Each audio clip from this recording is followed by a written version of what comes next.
PoK नहीं, बलूचिस्तान नहीं, फिर भी आसिम मुनीर की टेंशन बढ़ गई है। अब सवाल ये कि बलूचिस्तान ने टेंशन नहीं बढ़ाई, पीओके ने टेंशन नहीं बढ़ाई, फिर किसने बढ़ाई है आसिम मुनीर की टेंशन, और क्यों और कैसे पाकिस्तान फंस गया है। नमस्कार, आप देख रहे हैं न्यूज़ 18, मैं हूं आपके साथ श्रुति श्रीवास्तव। पाकिस्तान में बहुत कुछ हो रहा है जिससे वहां की सरकार और सेना की मुश्किलें बढ़ी हुई हैं। इन सब के बीच एक खबर ऐसी आई जिस पर ज़्यादा लोगों का ध्यान नहीं गया, लेकिन उस खबर ने आसिम मुनीर की चिंता सबसे ज़्यादा बढ़ाई हुई है। नहीं, पीओके में चल रहे विद्रोह वाली खबर नहीं, वो तो सीरियस मामला है ही, लेकिन उससे भी सीरियस है एक मामला मुनीर के लिए। नहीं, बलूचिस्तान भी नहीं, अफगानिस्तान और टीटीपी भी नहीं, पाकिस्तान की चिंता बढ़ी हुई है एक फतवे की वजह से। एक फतवा मुनीर के पूरे प्लान को हिला सकता है। ट्रंप पर पाकिस्तान ने कैसे डोरे डाले थे, याद है आपको? पिछले कुछ कार्यकाल में तो ट्रंप पाकिस्तान को अमेरिका को धोखा देने वाला देश बोलते थे, ओसामा बिन लादेन को पनाह देने वाला आतंकी देश बोलते थे। तो याद है कि ट्रंप को कैसे रिझाया गया था? क्रिप्टो करेंसी से। ट्रंप के परिवार की कंपनी से क्रिप्टो करेंसी की डील की थी।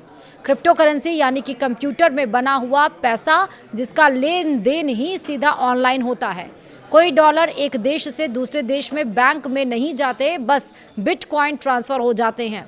बिटकॉइन, स्टेबल कॉइन, यानी कई तरह की क्रिप्टो करेंसी होती है और पाकिस्तान उसको लीगल करेंसी बनाने वाला था, वैध कर दिया गया था उसको। तो अंतर्राष्ट्रीय विशेषज्ञों का ये मानना था कि ट्रंप के परिवार की कंपनी को ये सब्ज बाग दिखाए गए थे और ट्रंप को अपने पाले में करने की कोशिश की गई थी उस डील से। तो अब क्या हुआ? पाकिस्तान के बहुत बड़े इस्लामी स्कॉलर हैं मुफ्ती मोहम्मद तकी उस्मानी, दारुल उलूम कराची के हैं ये शख्स। उन्होंने फतवा जारी कर दिया है कि क्रिप्टो करेंसी इस्लामी शरिया के मुताबिक असली दौलत नहीं मानी जा सकती है, क्योंकि ये तो सिर्फ एक कंप्यूटर प्रोग्राम से बनाया पैसा है। इसलिए क्रिप्टो में ट्रेडिंग करना, खरीदना, बेचना या पेमेंट के लिए उसको इस्तेमाल करना हराम है। हराम बता दिया क्रिप्टो को ही। अब लो, कर लो बात। पाकिस्तान के करोड़ों मुसलमान इन मुफ्ती साहब को बहुत मानते हैं। इनका दिया फतवा मतलब एक तरह से आदेश माना जाता है वहाँ पर। तो वहाँ सब लोगों ने क्रिप्टो ही बेचना शुरू कर दिया कि ये तो धंधा ही हराम है। यानी पाकिस्तान सरकार जिस क्रिप्टो कानूनी बनाने की कोशिश की थी वो हराम बता दी गई। पाकिस्तान सरकार ने तो बाकायदा एक अथॉरिटी बना दी थी क्रिप्टो के कारोबार को कंट्रोल करने के लिए।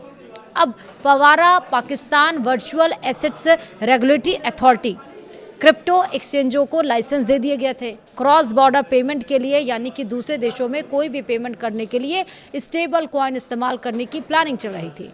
और मुफ्ती साहब ने तो हराम बता दिया इस्लाम में इसको। पाकिस्तान की फाइनेंस मिनिस्ट्री ने WLF वर्ल्ड लिबर्टी फाइनेंशियल नाम की कंपनी से समझौता साइन किया था। ये कंपनी डोनाल्ड ट्रंप के परिवार से जुड़ी हुई है। समझौता जब साइन हुआ तो army chief field marshal Asim Munir खुद मौजूद थे, साथ में PM शहबाज शरीफ भी थे। खबरें ये हैं कि इस डील से ट्रंप की कंपनी को 50 करोड़ से ज़्यादा कमाई हुई और पाकिस्तान और मुनीर को ट्रंप से रिश्ते मजबूत करने का मौका मिला। मुनीर तो व्हाइट हाउस में ट्रंप के साथ लंच करने भी चले गए थे। ट्रंप मुनीर को फेवरेट फील्ड मार्शल कहने लग गए थे। पाकिस्तान को ईरान मसले में मध्यस्थता का मौका तक मिल गया, यानी पाकिस्तान ने क्रिप्टो डील को ट्रंप को खुश करने और उनसे अच्छे रिश्ते बनाने के हथियार के तौर पर इस्तेमाल किया था और मुनीर इस पूरी कवायद में सबसे आगे थे। अब आ गया फतवा कि ये तो धंधा ही हराम है इस्लाम में, और मुनीर तो इस्लाम के भी आपको बता दें कि झंडा बरदार बने फिरते हैं। अब जो डील मुनीर की मौजूदगी में साइन हुई थी वो डील ही धार्मिक रूप से गलत दिख रही है। पाकिस्तान में लोग सवाल उठाने लग गए हैं कि मुनीर ने ये क्या किया, ये मुनीर ने क्या एक हराम चीज़ को बढ़ावा दिया है सिर्फ ट्रंप से दोस्ती और अपनी ताकत बढ़ाने के लिए। मुफ्ती तकी उस्मानी जैसे बड़े स्कॉलर का फतवा पाकिस्तान में हल्के में नहीं लिया जा सकता है, लेकिन क्रिप्टो पर कदम पीछे किए तो ट्रंप के साथ जो नज़दीकियां बढ़ाई थी वो सारा खेल ही मिट्टी में मिल सकता है। ट्रंप तो ऐसे लगते नहीं कि भूल जाएंगे, लेकिन जिस क्रिप्टो की सीढ़ी से पाकिस्तान ट्रंप तक पहुंचा था वो सीढ़ी ही खींच ली है फतवे ने और लटक गया है पाकिस्तान का ये पूरा का पूरा जो मकसद था, जो इंटेंशन थी, जो डील थी, जिस पे ऊपर ये कूद रहा था। तो इसीलिए हमने आपसे कहा, ना कोई यहाँ पर BLA है, ना कोई यहाँ पर अफगानिस्तान है, ना यहाँ पर कोई POK है, लेकिन फिर भी पाकिस्तान फंसा हुआ है। फिलहाल वीडियो में इतना ही। नमस्कार।